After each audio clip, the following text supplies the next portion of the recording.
Dear students, आज का हमारा टॉपिक है आलमंड एंड पावेल का व्यवस्था दृष्टिकोण। System approach of Almond and Pavel.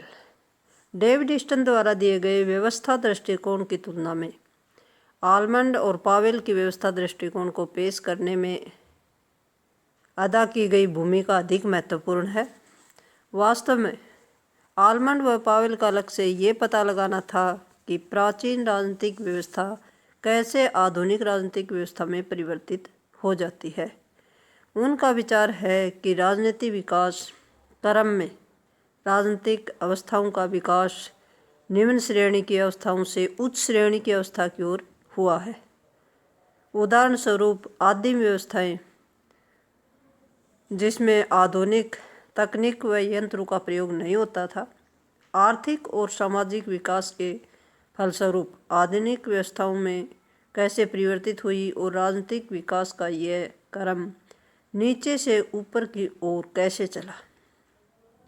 उन्होंने इस पद्धति का प्रयोग तुलनात्मक राजनीति के अध्ययन हेतु किया था।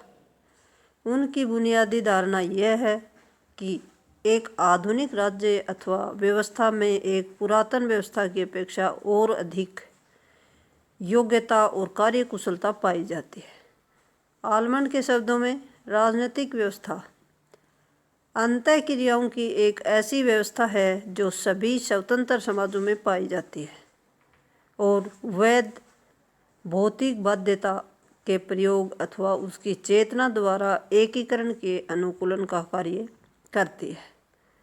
राजनीतिक व्यवस्था संबंधी ईस्टन द्वारा प्रतिपादित मॉडल को निवेश निर्गत मॉडल कहा जाता है, जबकि आलमंड और पावेल द्वारा दिए गए मॉडल को संरचनात्मक प्रकार्यात्मक मॉडल का नाम या संज्ञा दी जाती है।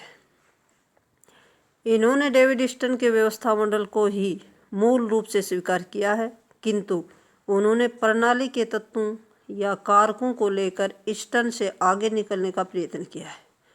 उन्होंने राजनीतिक व्यवस्था की विषय वस्तु को उसके फंक्शनल इफेक्ट्स के अलग करके समझाने का प्रयत्न किया है। विषय वस्तु की दृष्टि से भी वह डेविड ईस्टन से कहीं आगे निकल जाते हैं और प्रणाली के 3 विषय वस्तु यानी कारकों को प्रस्तुत करते हैं। वे कारक हैं फैक्टर्स, क्या क्या है। नंबर 1 है राजनीतिक संरचनाएं, पॉलिटिकल स्ट्रक्चर। 2 है राजनीतिक संस्कृति, पॉलिटिकल कल्चर। और नंबर 3 है राजनीतिक अभिनेता, पॉलिटिकल एक्टर्स।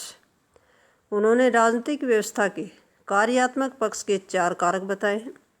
नंबर 1 है व्यवस्था की क्षमता, 2 है तबादला प्रक्रिया, 3 है व्यवस्था का रखरखाव और 4 है व्यवस्था अनुकूलन। ये 4 फैक्टर बताए हैं। संक्षेप में आलमंड और पावेल ने व्यवस्था को निवेश निर्गत के रूप में देखने के स्थान पर संरचनात्मक प्रयोग के रूप में समझने का प्रयत्न किया है। इसी कारण से उनके व्यवस्था दृष्टिकोण का व्यवस्था उपागम के अंतर्गत अध्ययन नहीं किया जा सकता, अपितु इसके व्यवस्था दृष्टिकोण का संरचनात्मक प्रकार्यात्मक दृष्टिकोण के अंतर्गत अध्ययन किया जाता है। Thank you.